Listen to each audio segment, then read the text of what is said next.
Hello, it's Alicia with WTI, and we all need lots of soap in our houses these days to keep everything germ-free.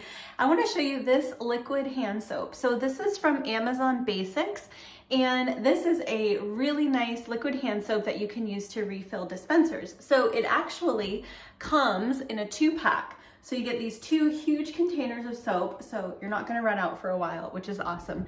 And I really like this soap. It has a nice lather and you don't need a ton of it, and it quickly lathers up and really nicely wash your hands. And it also has a very nice scent. So this one is the mango and coconut water scent, and it smells really nice. So it has just a little touch of scent. It is not overwhelming. It's really pleasant and not super perfumey. So I really like it.